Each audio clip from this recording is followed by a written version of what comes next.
Kathy. Welcome to the Colorful Homeschooler Podcast, where we parlay on productivity, personality, passions, education, and theory. I'm a lover of Jesus, a wife of 20 years, and a homeschool mama of 4 special needs boys who keep me constantly active. I'm so glad you're here to join me. Pull up a chair, there's space for you at this table. Welcome back, my friends. I hope today's episode will be helpful and encouraging to all of you teachers out there in the trenches. Thanks for listening in on another week's podcast.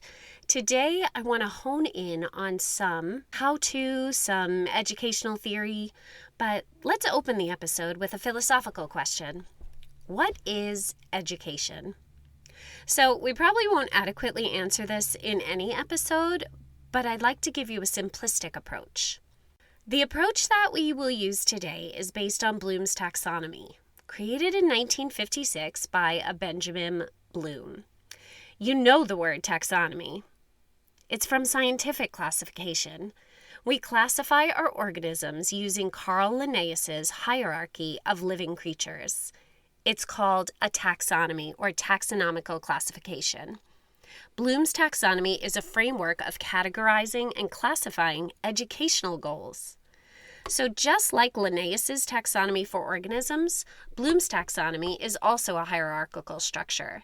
But Bloom's denotes learning objectives in a series of ascending steps, proving deepening understanding and grasp of the material. It seeks to encourage higher-level thought by building up from the lower-level processes to those that require, say, manipulation of the material, showing the student truly grasps it and can now move around inside of it, so to speak. Bloom's was revised in 2001. It just changed the verbiage to show that learning is an active and not a passive process. The old verbiage had very passive verbs. So the hierarchy now stands remembering, understanding, applying, analyzing, synthesizing, and finally evaluating. So because I try to help things be super practical, let me list some measurable verbs for each of these categories. Remembering category. This is remembering previously learned information.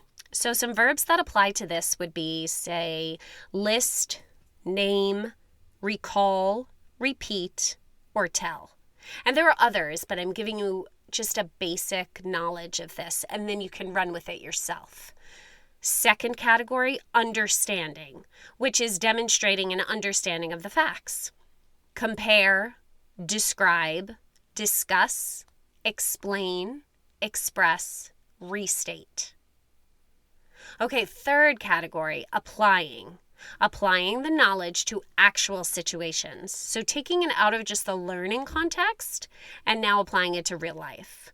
So some verbs for this: complete, demonstrate, dramatize, illustrate, operate, sketch. So now we get into higher level learning. So we begin to use some verbs that show critical thinking, deeper processes.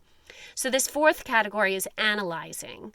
So this means breaking down objects or ideas into simpler parts and finding evidence to support generalizations. So the verbs that naturally stem from this are categorize, debate, diagram, differentiate, experiment, inspect, infer, model, separate, graph. All right, let's keep going. Synthesis. Synthesis means you're compiling component ideas, so the individual ideas, into a new or a whole, or you're proposing alternative solutions. So you're showing you understand the material and you're able to analyze it and apply it, and now you can synthesize it by compiling all the different ideas into a whole. So some verbs that have to do with this. How about arrange, assemble, combine, compose, construct, develop, generate, summarize, formulate. So that's synthesis. Finally, evaluation or creating. Now this would mean making and defending based on internal evidence or external criteria. This is the highest level in Bloom's taxonomy. So we already remembered, we understood, We applied, then analyzed, synthesized, and now we're ready to evaluate or create. And some verbs that go with this would be argue, assess, choose, conclude, predict, rate, reason, support. Now, if we dig deeper into Bloom's taxonomy, it comprises 3 learning domains: cognitive, psychomotor, and affect. So, going back to our original question, what is education? For this podcast, the purpose of this podcast today, we will lightly define education as a series of these 3 learning domains by using 3 questions. So for the knowledge domain or the cognitive domain, what must the student know? For the psychomotor domain or skills, what must the student do? And for the affect domain or for attitudes, what must the student be concerned about?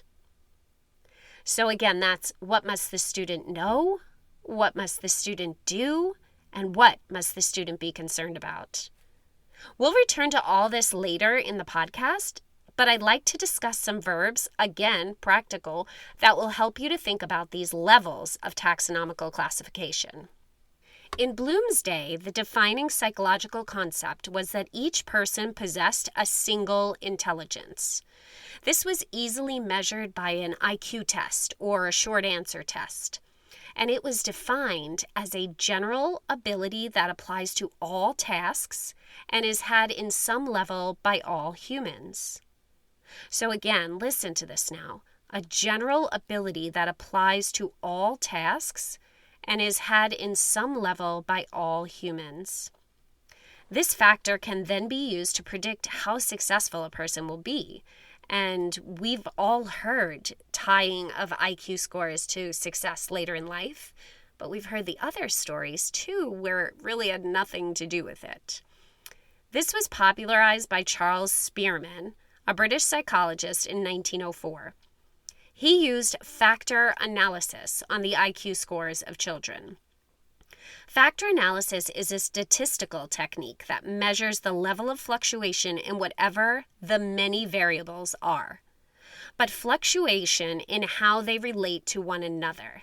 So it's not just measuring the fluctuation of one of several variables, it's measuring them all in tandem and how they relate to each other, and then tries to reduce the amount of variables to the lowest amount of core variables. So you may find some outliers that are almost coming up exactly the same as another variable, in which case you would be able to get rid of that one and only use the last core variables. He found the students who scored high on certain cognitive abilities, such as mathematical, visual, and memory, also scored high on other cognitive abilities. So remember, factor analysis, we're trying to see how they relate to each other. So cognitive, remember our educational questions, that's tied to the knowledge question. He then found that those who scored high on other cognitive abilities also scored high in mathematical, visual, and memory. So they were reciprocal. Later on, psychologists were able to map brain activity using MRI and positron emission technology to find that they could map intelligence to support a single intelligence theory. So the indirect definition of singular intelligence theory is a measure of effectiveness of neuronal connections. In other words, how effectively do the neurons in the brain connect? This is very heavily biological, but it also has to do with nurture, the environment, what's around them, because that's what forms those neuronal connections early in life all the way up through pubescent time and adulthood, young adulthood. So when we look at these 3 learning domains we talked about, our 3 guiding educational questions, the singular intelligence theory, which one does it cover? I used the word cognitive several times. And let's rewind back. Cognitive had to do with the knowledge level. What must the student know? So this doesn't give credence to the psychomotor or the affect levels. What must we do and what must we care about? Now let's go to multiple intelligence theory. This was developed by Howard Gardner, and it was first released in 1983 in a book called Frames of Mind. Now, Howard Gardner defined intelligence as a biopsychological potential for processing information that can be activated in certain cultural circumstances and can be used to solve problems or create a product that people can appreciate. Remember singular intelligence's definition of intelligence, a general ability that applies to all tasks and is had in some level by all humans. So Gardner, let's look at. He uses biopsychological. So it pays attention to the use of the body in certain intelligence modalities, but it also pays attention to the way the brain works. When using activation within certain cultural circumstances, he acknowledges that each form of intelligence is not held as a general ability, nor is each type held in the same level by all humans. And finally, Gardner's definition points out that it isn't a general ability, like singular intelligence theory, but it's a potential for processing information, and it has specific endpoints, solving problems or creating a product. This is quite different than singular intelligence theory. To me, it's like singular intelligence is a narrow hallway and multiple intelligences is a wide highway. Now, Howard Gardner criticized the use of IQ tests. He felt they overemphasized the modalities of verbal, spatial, and mathematical intelligence and ignored other modalities that can equally offer success to the holder. He used a few criteria to define the multiple intelligences and to narrow them down to the core intelligences. The biggest one that he started being aware of this idea from was the potential isolation by brain damage. So for children who had brain damage, did this particular intelligence disappear? Or was that the only one left, whereas everything else wasn't working well? This one intelligence, and I'll get into all of them, was the only thing that was working fine. So isolation by brain damage. Second, it had to have a distinctive developmental progression, along with a definable set of end-state performances. So there had to be some measurable aspect. Third, support from experimental psychology and/or psychometric tests. So there had to be some laboratory or experimental proof that this was the case. Fourth, susceptibility to encoding in a symbol system. This one was a little confusing when I was researching, but what it mainly means is the ability to make sense of symbols, such as words, mathematical expressions, and works of art. So it has to be able to be encoded down to specific symbols, like words, math, or works of art, trochaic meter in poetry, etc. Finally, it had to have an identifiable core operation or set of operations. So these are main activities that are performed to achieve functionality and contribute to success. So again, measurable. Now, you may question, is this philosophical or is this scientific? I like to present scientific findings and studies when I present a theory. However, there is quite a bit of a lack of empirical testing on this. However, the education system has picked it up with vigor, and I can see why. As a parent, I can speak to its validity based on observation and anecdotal history of my own. So sometimes I think the studies are very important, and other times I think the anecdotal evidence of being a parent is tantamount to those studies. Now, enough background. Let's get into the intelligences. We'll also return to Bloom at the end and some verbs to make it practical. So originally there were 7 intelligences. The first 2, highly prized by traditional schooling. Those would be verbal linguistic intelligence and logical mathematical intelligence. The next 3 have to do with the arts: musical intelligence, visual, spatial, or picture intelligence, and bodily kinesthetic or physical intelligence. So those are 3. And the final 2 have to do with people: interpersonal intelligence and intrapersonal intelligence. The final 2 were added later through those same processes as the original 7, and these are spiritual or existential intelligence and nature intelligence. So how do these play out in real life? I want to point out that each person will not show each intelligence exactly the same. Personality, does that play into it? Yes. Are you extroverted or introverted? Judging or perceiving? Are you a leader or a follower? We can get into all of these defining questions of personality in other podcasts. But as I list the qualities of each intelligence, remember, personality will express these differently in different people. Okay, off to the races. So first, verbal linguistic intelligence. These people love reading, writing, and language. They love listening, communicating. They are skilled at reasoning with words. These are our writers, our orators, lawyers, poets. They can effectively explain concepts through language. They like word games. They may pick up foreign languages easily. They have a strong vocabulary and memory for words, phrases, recitation, quotes. They generally have very good powers of persuasion and can help people see their point of view easily. They may like to argue. These people excel in traditional schooling as well as in certain philosophies of homeschooling. They usually do well in most relationships because of effective communication skills. Some verbs that go with this intelligence would be read, write, speak, tell, ask, explain, inform, predict, estimate, debate, discuss. Our next intelligence is logical mathematical intelligence. These are our numbers people. They can detect and recognize patterns. They love order and classification. They like to analyze the roots of problems in order to find solutions. They have a scientific mind, in love with orderly experiments. They can be good observers.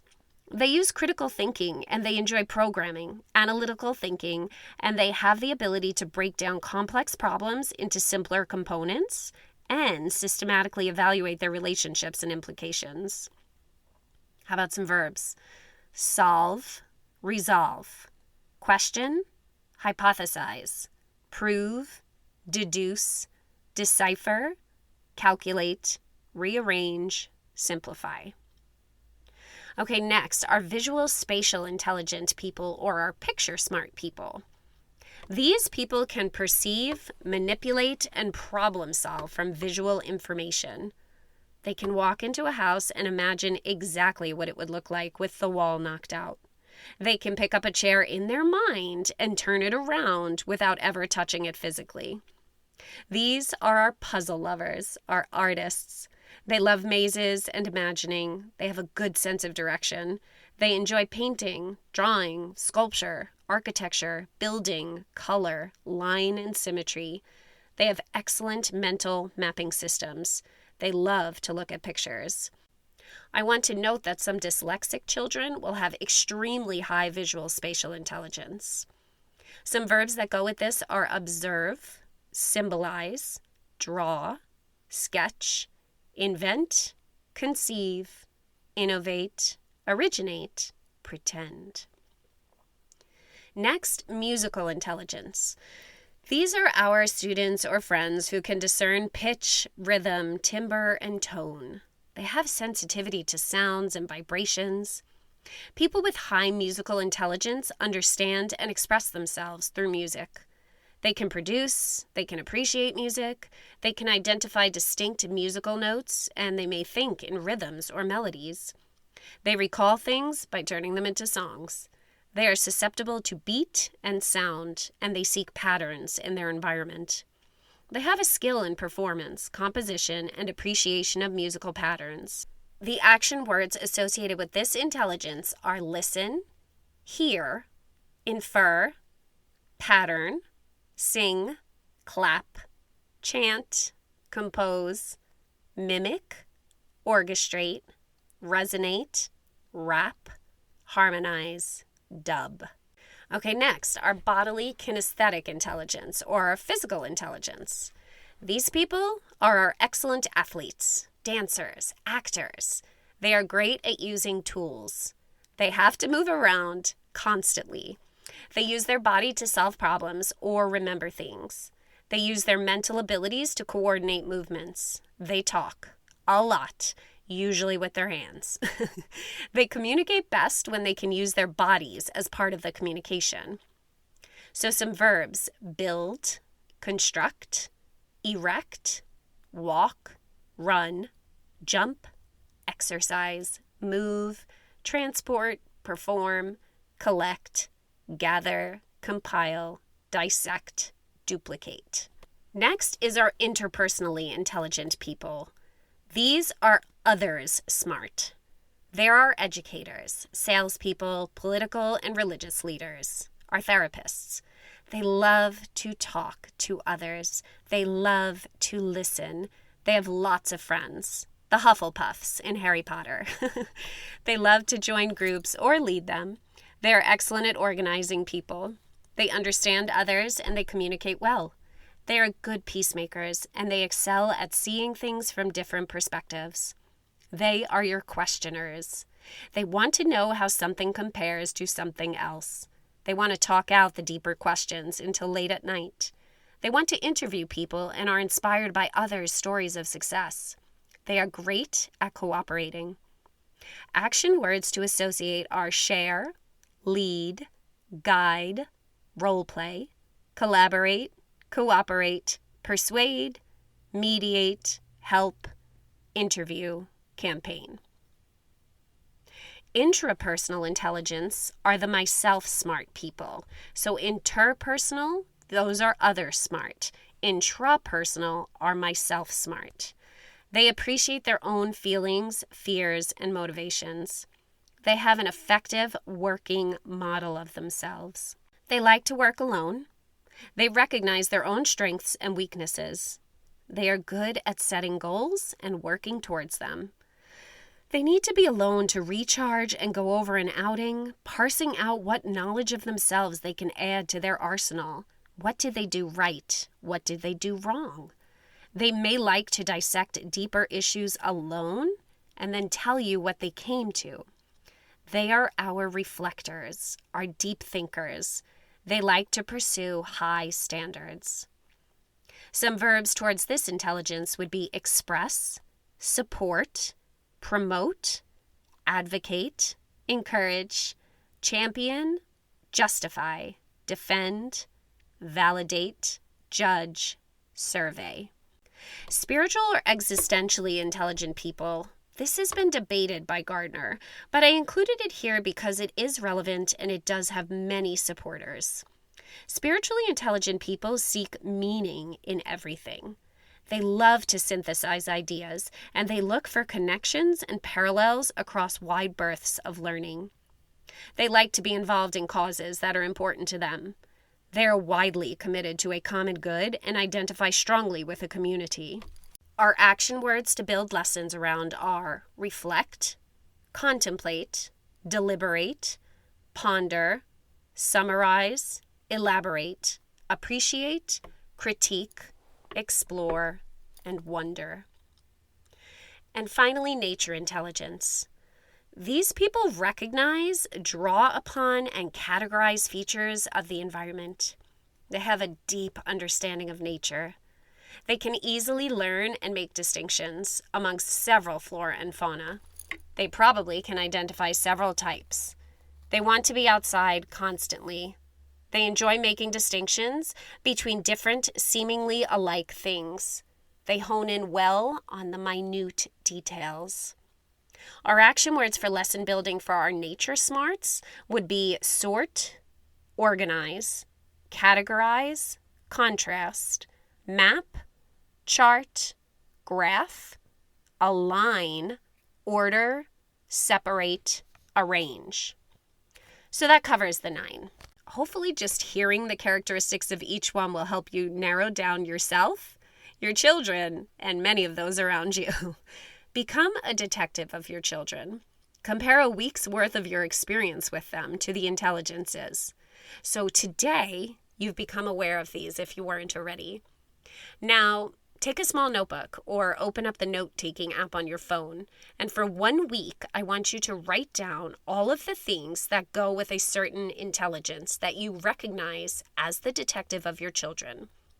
At the end of the week, I guarantee there will be 3, maybe 4 that are highly outweighing the others. There you go. That's your answer. Those are your children's higher intelligences. Let's go through ways to augment their learning directly towards these intelligences now. Let's enhance their learning, directly target those intelligences that they have. Our verbal linguistic people, so they learn best through hearing and seeing words. They learn through reading, speaking, writing, discussing, and debating. So provide them with books, Audible, paper diaries, journals, writing tools, debate, stories. These are our narration kiddos, the ones who need to read through a story or book section or whatever they're doing and tell it back to you, sometimes forever. They need to chat their education out. They engage in dialogue and discussion, and this will cement their learning. They want to be able to tell it back, whether through writing or verbal. Okay, how about our mathematical intelligent people? Again, we said they need to see patterns in relationships. They like to classify, categorize, and they enjoy that abstract work. So, provide ways for them to think things through. Tie everything back to concrete, logical steps. Give them manipulatives to drive home points. Take them to local museums. Do group science experiments. Walk them through historical events in order and tie them to situations going on in other areas to build out their wide view of what they're being taught. They want to see big picture and small picture. Our visual spatial students learn best when they can work with pictures and colors. They like to visualize, imagine, draw, and sketch. So provide them with Legos, imagination games, and critical thinking workbooks, mazes, puzzles, illustrated books for their lessons. After they've finished a modality, expose them to some videos or movies to drive home what they've learned. Take them to museums and give them lots of time to just stand there and look. Tie art to all of the other subjects. So, for example, what artist was working during the American Revolution? Use Emanuel Lutz's George Washington crossing the Delaware River as painting from 1851. Then teach about that battle so they have something concrete and visual to hang on to. How about nature? A sculpture or a still life of lilies prior to going over the parts of a flower. Some Georgia O'Keeffe or Monet. Our musically intelligent students can be aided by, well, you guessed it, putting things to song. Have music on throughout your lessons, though, in the background. Provide sing-alongs and out-of-house concerts. Allow them plenty of time to play music and opportunities to write music. Make up songs about geography or buy the CD that I listed in the show notes that helped one of my sons. It sings about the continents and the regions of the world. Allow them to submit written and composed songs about the novel they just read or the poem they studied. Tie composers to different battles or moments in history. Even scientific principles. Holst's The Planets would give you ample opportunity to discuss the different planets and some astronomical concepts with them through the incredibly composed symphony. Our bodily kinesthetic intelligent learners, they need to touch and they need to move. They perceive their knowledge through body sensations. Provide role play and drama for them. Provide things to build. Movement, sports, physical activities, and tactile experiments. They need hands-on learning. When they have to tell you back what happened in history or language arts, let them act it out. When they need to look at and describe art, let them move around a space as if they are inside the art piece. When they are writing, let them work at a standing desk or with a bouncy cushion under their bums. How about interpersonally intelligent people or others smart people? They learn best by comparing and relating information. They like to share, they like to interview. They like to hear others teach something and then chat it out. They want to cooperate in learning, so group projects, games, social clubs, community events, and memberships. When they need to learn about a historical event, can they interview a park ranger or a museum docent? Same for a scientific principle. Can you find someone who is passionate about that and have them sit down and talk about it with your student? Can you get a group together to learn about the most recent nature study topic or discuss the Shakespearean play that you want to study? Can you set up a theme party based upon the unit that you're learning about? Maybe a pioneer party for a Laura Ingalls session that you just got done with? The intrapersonal intelligent, or myself smart people, as you would guess, like to work alone. They need space. They need time to reflect on what they've learned in order to form a relationship with it. Allow secret places for them, a book tent, a corner with blankets and soft lighting. They need to be able to self-pace their work so they have time to digest what they're learning about. Allow them time and space for personal choices. Ask them which novels out of a handful they would like to read next year, giving a bullet point of the issues that are dealt with in each. Give them characters that they relate to in each subject. Scientifically, allow them time to draw their own conclusions and then compare them with the whole. Our nature smart students need time to work outside. When I was in college, one of my absolute best memories is of this poetry teacher. And it was one of my favorite classes, possibly, well, there were a bunch of amazing discussions that we had in that class, but man, the weather changed. I went to college at Boston University, and the weather changed, so Boston can be pretty cold for a long time, but it was like the end of April, and he took the whole class outside. And we spent the day discussing Ezra Pound and E.E. Cummings and modern poetry and if there was true meaning behind the words or if we were just to read them literally. And it was by far one of my best college experiences. Just the discussion outside with the sun on my face and the wind and his voice carrying so well right under a tree as I played with acorns in my hand and listened to my teacher and chatted with the other students. It was fantastic. So for our nature smart people, being outside can make all the difference. Allow them to explore living things, to learn about plants and their natural environment. Within math, tie different principles to nature. The Fibonacci sequence, quadratics, all of these are reflective of natural processes. A quick Google search can give you something to help them care about some of the harder topics. Provide them with connections to real life, what something means concretely, how it hooks into an environmental issue. Let them recognize the order in different lessons, historic, language arts. Go over what the natural world would have been like in different historic settings. If you're studying Victorian England, perhaps, peruse a book capturing the English garden. Medieval literature, how about the language of flowers? Let them see patterns in their studies as they recognize patterns in nature. Our spiritual or existentially smart students, they need you to provide the big picture first. Give an overview prior to beginning the detailed lessons. Give them opportunities to synthesize and summarize each day. In narration, let them enjoy comparing it to earlier lessons. Provide an integrated curriculum or allow them to make integrative connections themselves.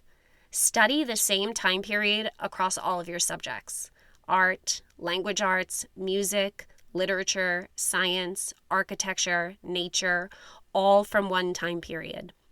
They like to consider multiple points of view, so read literature from different sides of a topic or different sides of a battle. Discuss the larger impact on the regional, national, and global scale with each subject.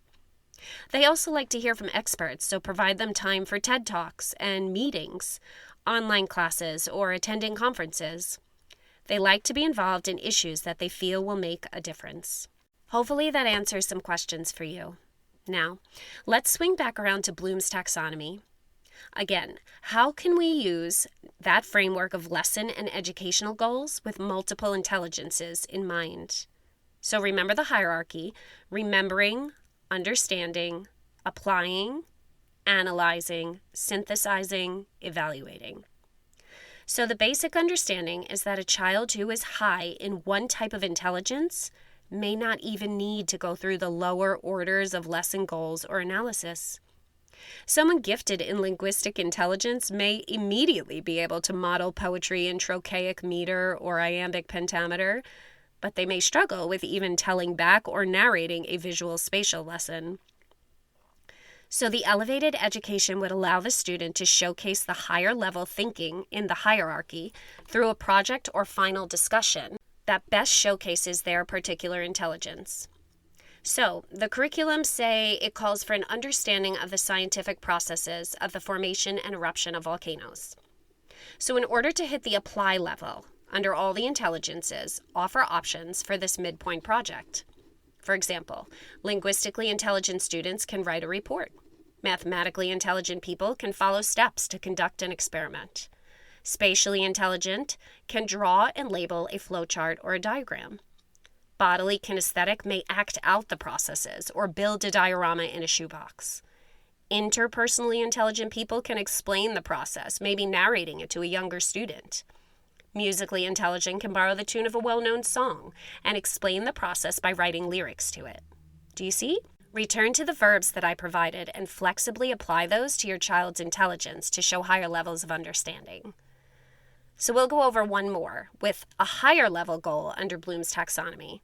How about the evaluate level on the reading of Robinson Crusoe? Linguistically intelligent people can write a book report or a poem summarizing the main plot points. Mathematically intelligent students can recall the many things Robinson did to make the island a home and theorize if he did them in the right order, make a timeline or an ordered list of what he did and when, and then seek to add a few things to the list based upon their understanding of the island. Our visual learners, well, they can draw a map of the island, show some of the main plot points that stuck out to them illustratively on the map. Our bodily kinesthetic learners can assess his movements and act out a few key points from the text, then add in their own analysis of whether or not this was the best way to do it and how they would do it differently. Our interpersonal learners can discuss what Robinson did, choose 2 main points in the text, and then maybe write up a legal document or a newspaper article, perhaps a political cartoon, from that time period to handle some of the main social issues in the text. The intrapersonal learner can assess the pros and cons of being on the island alone for so long and characterize what changes Robinson would have had to have gone through when Friday showed up, and then when he re-entered society. And finally, our musically intelligent learners can review 3 key points and write a ballad recommending another way he could have handled this situation, then compare whether that would have been better for him or not. Do you see? Do you see how this shows learning even at extremely high levels of understanding on the taxonomical chart while still respecting your child's multiple intelligence? It makes learning more fun and less of a battle, hopefully each and every day. I know that you can become that detective of your students, that you can find and assess your own child to better understand their intelligences and what makes the most sense to them. And use this information. Build lessons that specifically cater to them. Don't get stuck in your curriculum. I have done that at times, and it's not even enjoyable anymore. That's why we homeschool, so we can make sure it's best for our children each and every subject, each and every day. All right, friends, if this was helpful, please share it with a friend. Hopefully they will follow me too. Like and 5-star the show. And please take that extra moment and write me a review. It really makes a huge difference in the algorithm so that more people can find my show and I can keep bringing excellent, practical, and helpful content to you. Let me know that you like me. Thank you for listening all. And remember, I believe in you.